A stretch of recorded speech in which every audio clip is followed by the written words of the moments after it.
Hello everybody. Welcome back to the channel where we talk about stuff.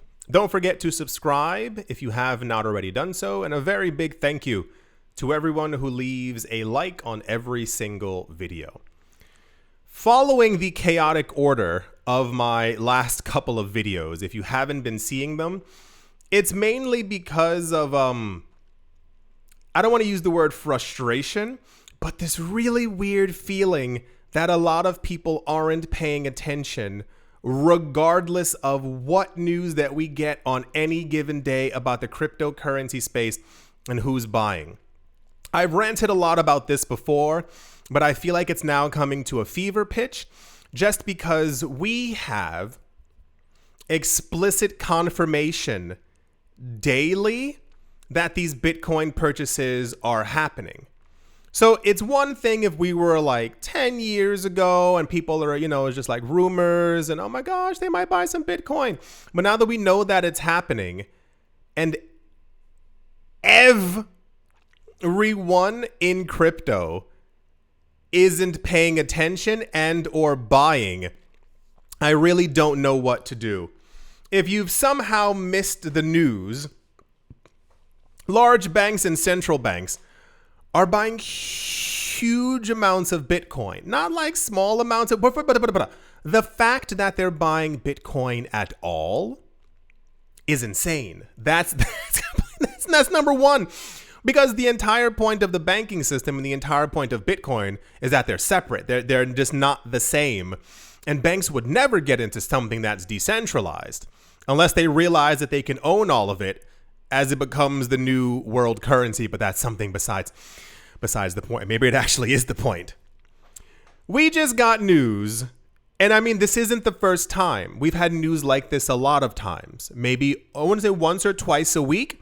We typically hear, if you don't follow my other channel, The Modern Investor, where I go over usually all the daily cryptocurrency news, what we tend to hear daily is that a new company got into the space.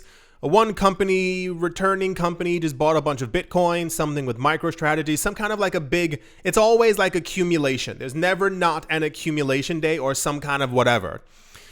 Once or twice a week, we get like a bank news. This bank is deciding to get into crypto. This bank is going to start custodying crypto. This bank is going to start buying Bitcoin. This bank bought Bitcoin.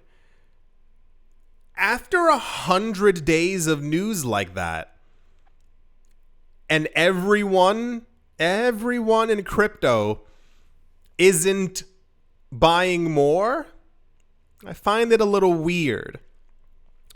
The craziest part of the news today is the Bank of Montreal. Yeah, that Montreal. The Bank of Montreal, Canada's third largest bank. What the heck was that? Okay. Has announced that they have invested $150 million into Bitcoin ETFs. Once again, Canada's third largest bank. If this was the only bank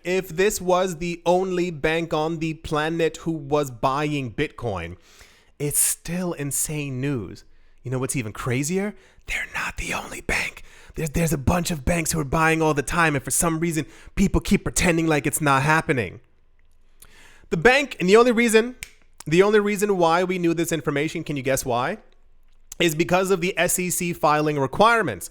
For those of you who do not know, the SEC requires that, I believe, if you put over 100 million into any type of an investment vehicle or something securitized within the United States of America, you need to register with the SEC as like, we just put a lot of money into this.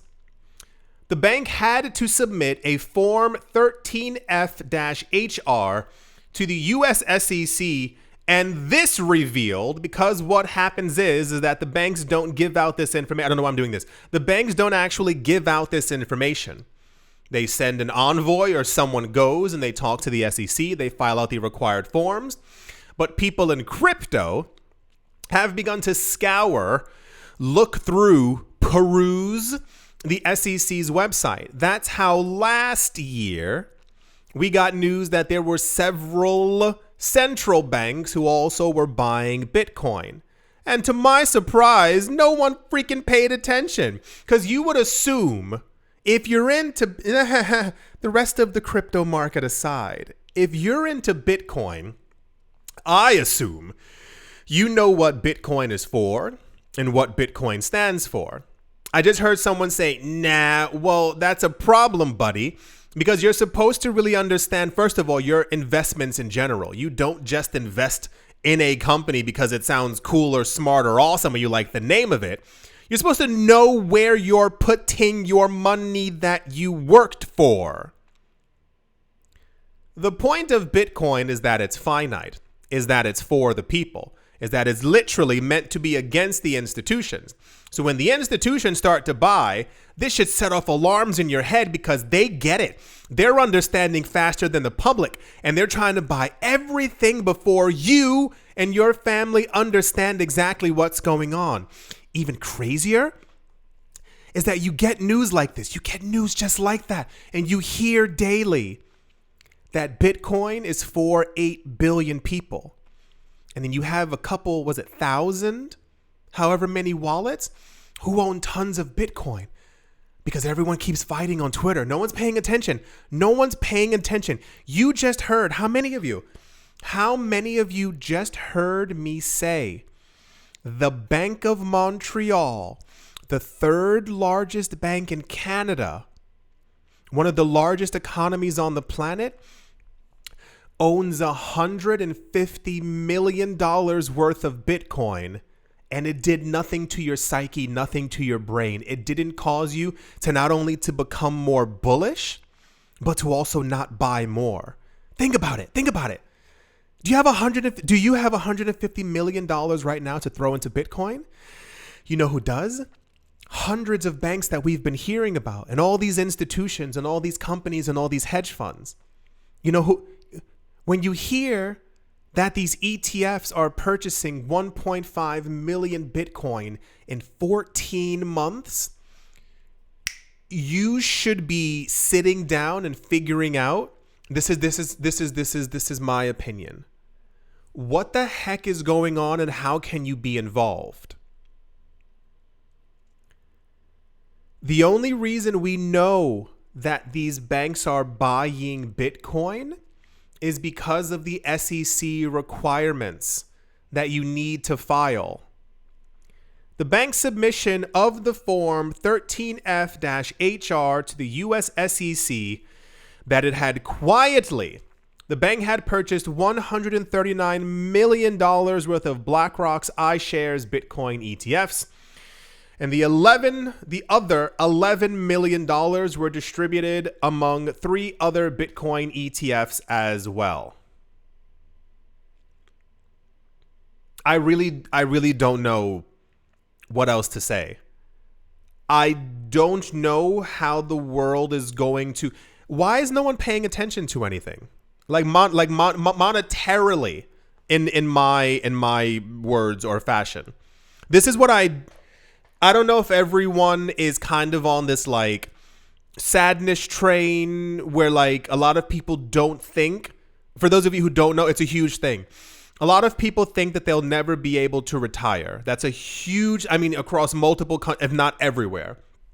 There's a huge sentiment, but especially young people think that they'll never be able to retire.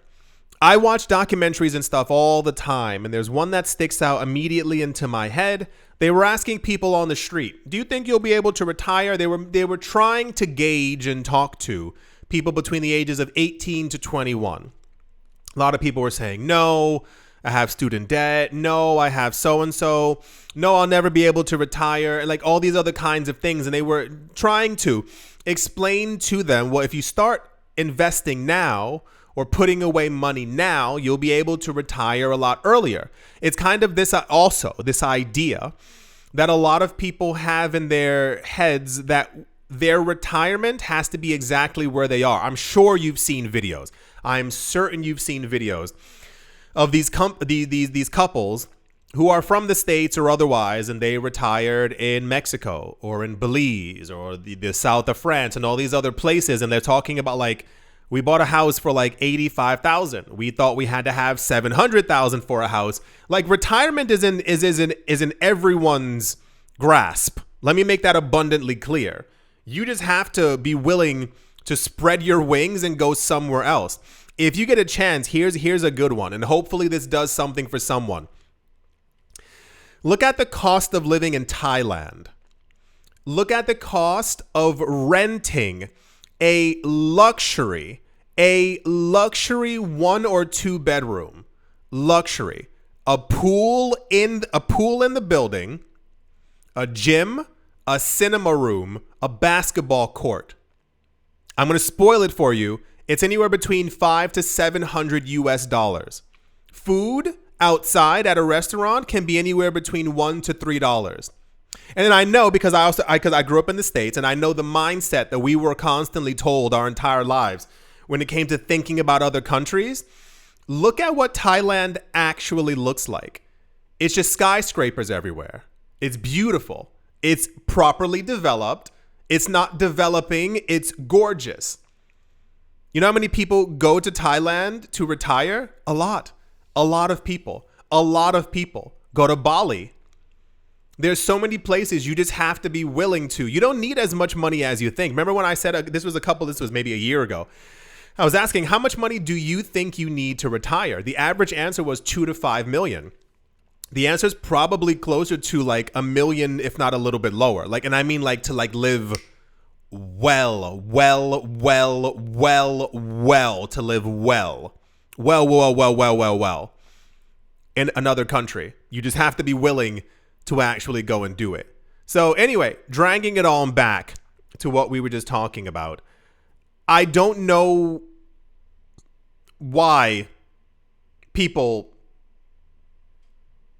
are the way that they are.